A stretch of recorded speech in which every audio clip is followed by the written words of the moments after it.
Vores gruppe har om nedbør. I denne video vil du komme til at høre om forskellige nedbørsformer og hvordan de opstår. Vi vil lige så komme ind på tordenvejr og lyn og højtryk og lavtryk.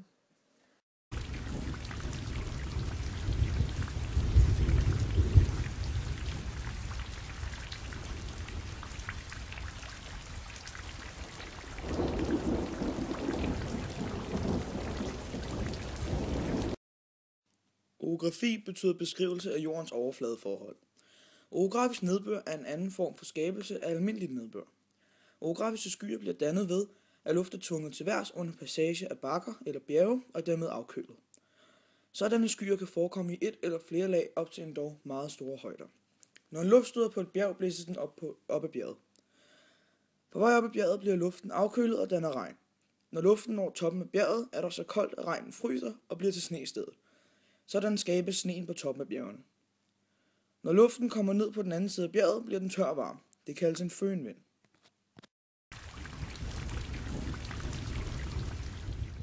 Der er også noget kaldet frontnedbør. Det er den nedbørstype, der præger Danmark mest. En front er en grænseflade mellem to luftmasser med forskellige temperaturer og eller luftfugtighed. På grund af forskellighederne vil de to luftmasser ikke være i stand til at blande sig med hinanden. Der kan enten forekomme en varmfront eller en koldfront ud af dette. En varmfront kan opstå ved, at den varme luft presser på den kolde luft, men på grund af den høje temperatur vil den stige til værs og dermed glide op over den kolde. Da luften løftes op og danner en skrå grænseflade, vil der lige så dannes regn. Dette følger næsten samme princip, som når den passerer en bjergkæde. Når en varm luft møder et bjerg, vil den blive skubbet op ad bjergsiden og blive koldere og koldere, jo længere op den kommer. I kolde temperaturer er der mindre plads til luftfugtighed, så når den kolde luft stiger til værs og når 100%, vil der dannes vand. Da vand er for tungt til at hænge i luften, vil det falde, og det kalder vi regn. En koldfront opstår omvendt, altså når en kold luftmasse støder på en varm. Da den kolde luft er tungest, trænger den ind under den varme og løfter den varme luft op. Samtidig kan den varme luft, som bliver koldere og koldere, jo mere den stiger, løftes op over kondensationsniveauet. Kondensationsniveauet er niveauet for dug. Ved denne proces kan luften blive ustabil og danne enten byer eller tordenskyer.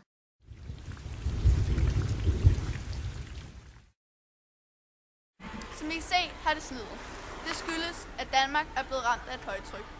Når den varme luft, altså højtrykket, støder sammen med den kolde luft, som er den tunge luft, stiger den varme luft til værs. Den varme luft bliver omdannet til vanddamp. Når der ikke kan være mere vanddamp i luften, falder den ned som regn. Som I kan se, har det ikke regnet med sneet. Det skyldes, at graderne er kommet under 0, altså minusgrader. Og så bliver regnen til sne og slud. Passat betyder gennemgang. Passater er fremherskende vinde, som oftest optræder mellem de subtropiske højtryk og ækvator. De er stabile og kraftige over oceanerne. På grund af jordens rotation afbøjes vindene og bliver til nordøstpassater på den nordlige halvkugle og sydøstpassater på den syd. Konvektionsnedbør opstår ved, at den kraftige energi fra passaternes bevægelsesenergi bruges til at løfte den fugtige luft over kondensationsniveauet omkring ækvator. Hermed kan man regne ud, at konvektionsnedbør dermed oftest kan opstå i de subtropiske områder. Det vil sige, at denne bevægelsesenergi skaber et kraftigt varmetordenvejr. Konvektionsnedbør kan også dannes på en anden måde, og dette kan forekomme i blandt andet Danmark. Det opstår på en bestemt måde, hvis luftfugtigheden er særlig stor.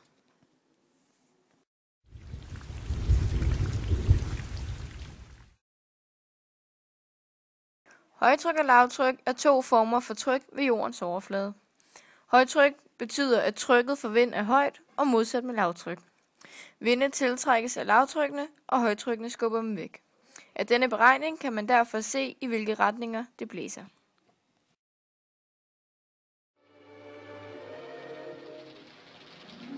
I'm singing in the rain, just singing in the rain. What a glorious feeling, I'm happy again. I'm laughing at clouds so dark up above, and the sun's in my heart.